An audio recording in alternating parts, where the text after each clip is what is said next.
যদি এ সমান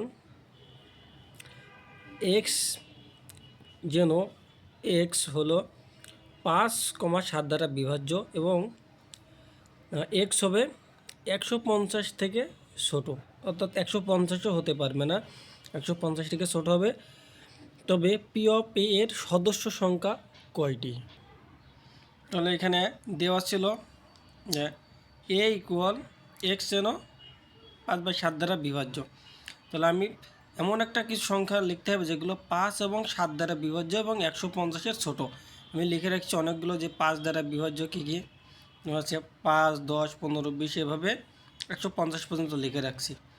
এখন এই সংখ্যাগুলোর ভিতরে 5 দ্বারা বিভাজ্য বা 7 দ্বারা বিভাজ্য হতে হবে।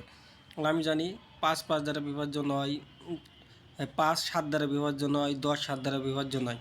আর যেগুলো লিখে আগে একটা কথা বলে রাখি, যেগুলো লিখে রাখছি এগুলো সব 5 দ্বারা বিভাজ্য। এবার দেখবো 7 দ্বারা বিভাজ্য কী কী আছে এর ভিতরে। 15 7 দ্বারা বিভাজ্য নয়, 20 নয়, 25 না, 30 নেই, 35 7 দ্বারা বিভাজ্য। এবার 40 45 50 এভাবে আমরা সব কিছু দেখবো যে কোনটা কোনটা বিভাজ্য 7 দ্বারা বিভাজ্য হয়। তাহলে এর ভিতরে 70 আছে 7 দ্বারা বিভাজ্য, তারপর হচ্ছে 105 7 দ্বারা বিভাজ্য, 140 7 দ্বারা বিভাজ্য। এই 4টা আমরা পেলাম যে 7 দ্বারা বিভাজ্য, আর বাকি যতগুলো আছে সবাই 5 দ্বারা বিভাজ্য কিন্তু 7 দ্বারা বিভাজ্য নয়। তাহলে এখানে এ সমান কী কী আছে যে 5 এবং 7 দ্বারা বিভাজ্য, এর ভিতরে কী কী পেয়েছি 35 70 105 140। 35 70 105 140 এটা এ সমান পেয়েছি। এইবার এখানে আমার P of A, P of A যখন বলে তখন আমরা একটা ফর্মুলা জানি। যাই হোক, এখন 35 70 105 এবং 140, তাহলে কয়টা টোটাল? এখানে টোটাল 4টা।